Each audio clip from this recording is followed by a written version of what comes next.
a aplicação da teoria do jogo do Resta 1 na história. Esse projeto de mestrado levanta a teoria do Resta 1 em relação aos quilombolas.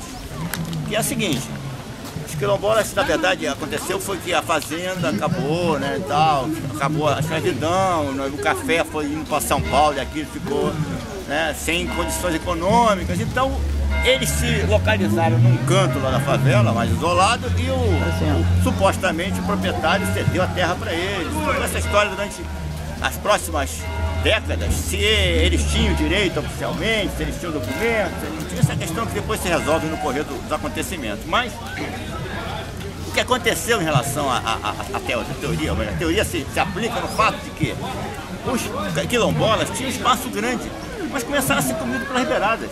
Começaram a aparecer um cara que fez um sítio lá no canto do morro, outro que ocupou um trecho da estrada. Então, de repente eles foram sendo cercados por outros interessados nas terras. E aí eles começaram a sentir que o problema era administrar a perda, as perdas. E não, eles não tinham condição de expulsar quem estava ocupando as terras que passaram a ceder. Eles já com 20, 30, 40 anos de ocupação daquelas terras, mais, depois da libertação dos escravos, 50 anos, década de 20, 30 desse século, e as pessoas vão ocupando. Então houve um momento, um certo acordo de paz entre eles e os vizinhos, e que foi uma forma de administrar. Ou seja, foi a aplicação da regra do jogo do Resta 1. Ou seja, você perde, mas vai perdendo de tal maneira que você consiga manter o último no lugar certo, uma única peça sozinho. Então é uma conversão uma maneira de jogar o jogo do Resta 1 aplicado à prática de perda das coisas, que também serve para muitas outras circunstâncias aí em que a gente sabe que vai se dar mal mesmo, a gente tenta aliviar, né, o drama. Então essa história tem um momento chave que é uma reunião na tal instituição que tratava das questões quilombolas e tal, com o pessoal da Defensoria Pública, pessoal de instituições, para decidir o que fazer com aquele povo, se era mesmo quilombo, se era. Eu participei dessa reunião dentro do meu esforço de tentar ajudar, e eu passei isso para dentro do livro com uma descrição, mas evidentemente ficcionada, com vários acréscimos e tal, dessa reunião, que eu acho que é interessante pela forma como eu coloquei. Já é uma coisa assim, mais ou menos, de fechamento da história.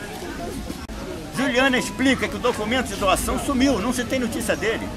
Amanda acredita que teria ficado com comerciantes da região, um dos que, no início do século XX, se apossou de parte das terras em troca das dívidas dos quilombolas. O organizador experiente, branco encardido, estabelece: precisamos de uma pesquisa nos livros de registro dos cartórios da região, de todas as cidades da região, todas. Tem-se que dar uma pesquisada pelo nome do fazendeiro que fez a doação. Vocês têm, não é? Tem-se que ver também os registros de heranças. O jurista consagrado, branco amarelado, observa que, não havendo vínculo de propriedade definido na forma de um documento legal, seria melhor apelar para o recurso da prescrição aquisitiva do bem. Sim, exato, o popular usa o capião. Afinal, eles estão ali há mais de 100 anos. A advogada ativa, com todo o respeito, admiração mesmo, lembrou da necessidade, neste caso, de definir as posses individuais. Sabe-se que a legislação não contempla o instituto da usucapião coletiva.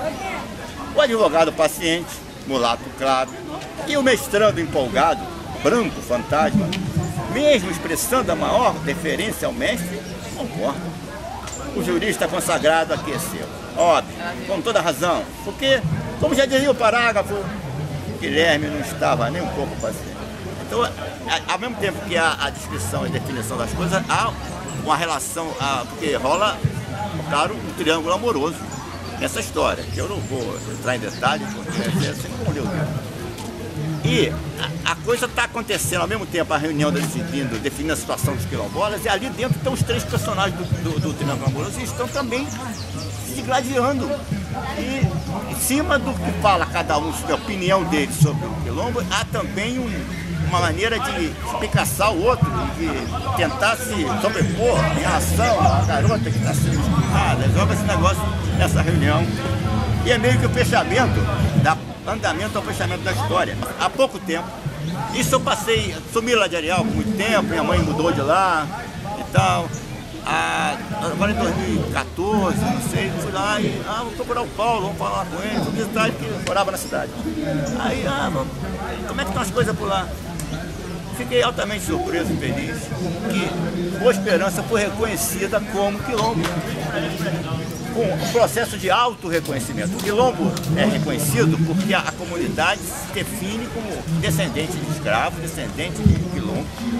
Há duas maneiras houve aqueles quilombos que nem Palmares, em que as pessoas fugiram, foram lá, se esconderam, mas houve casos como esse, em que ficaram na fazenda, a fazenda faliu, eles continuaram mantiveram ali, passaram a viver subsistência, tal.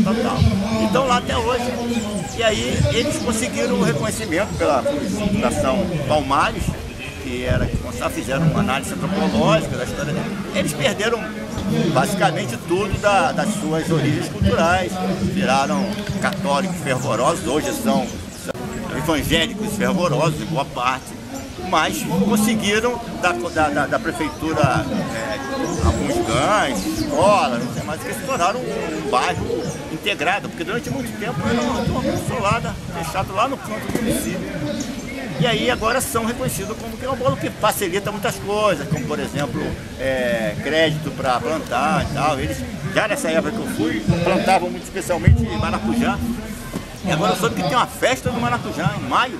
Todo ano tem uma festa do maracujá, vendem todas as coisas feitas com maracujá, que era basicamente capitaneada por um irmão desse Paulo, que morava lá, Zé da Cruz.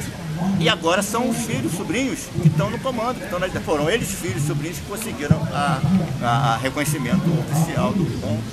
Em suma, me sinto feliz também por ter participado dessa história, mesmo porque é só dando uns palpites lá e deixando a coisa rolar, eles fizeram por conta pronta. Em suma, é isso minha apresentação, meu livro, O Jogo do Resta 1.